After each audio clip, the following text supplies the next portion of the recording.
Hello again.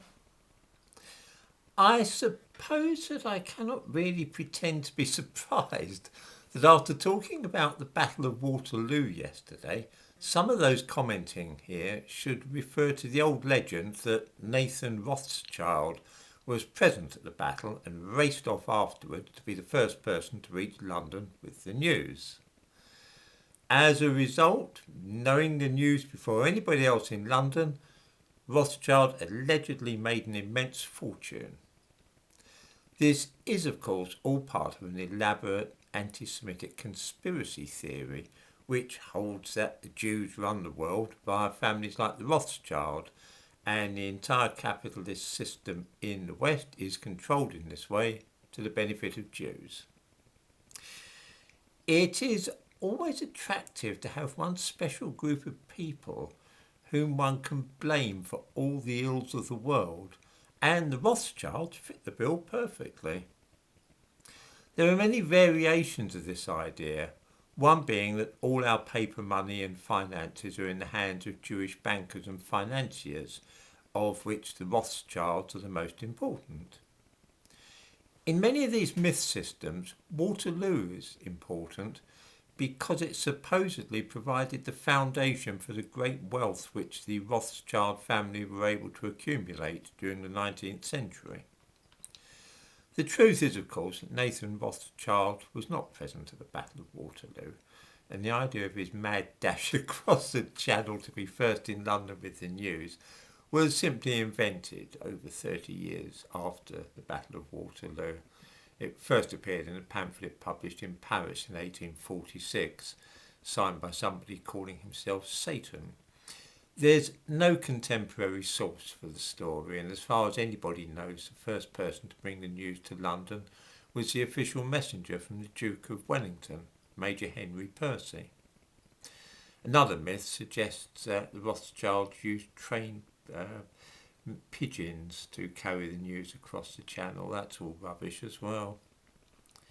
The Rothschilds certainly helped the British to finance their wars against Napoleon. Nathan Rothschild was a bullion dealer and was able to transfer money about Europe in a way that the British government was unable to do, particularly during the Peninsular Campaign.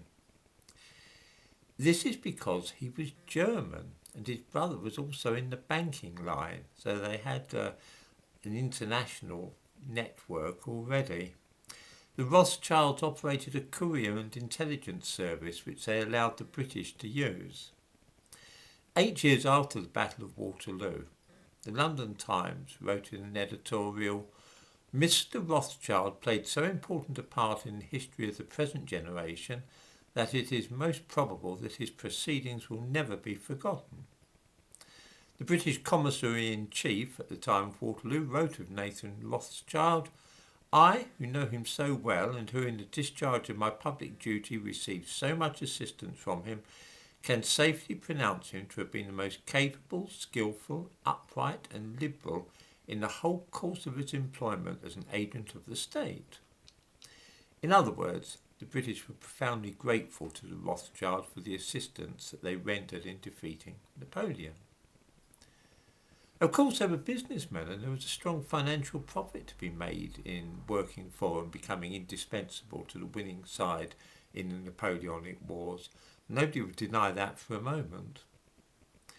That the fantastic wealth of the Rothschilds was built to some extent upon their dealings with the British government is certainly true. I don't suppose that anything I say on this subject will stop some people from believing in the myth of the Rothschilds controlling the financial institutions of the world.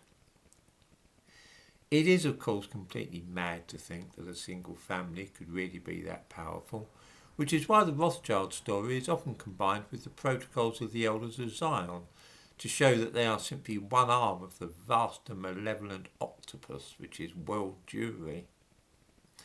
This ties in, of course, with the ideas which often crop up in the comments here that immigration, multiculturalism and every other disagreeable aspect of the modern world is part of this same overarching plot orchestrated by the Jews.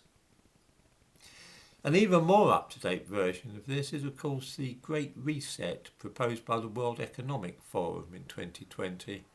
This is also attributed by some people to being part of the same Jewish attempt to control the world.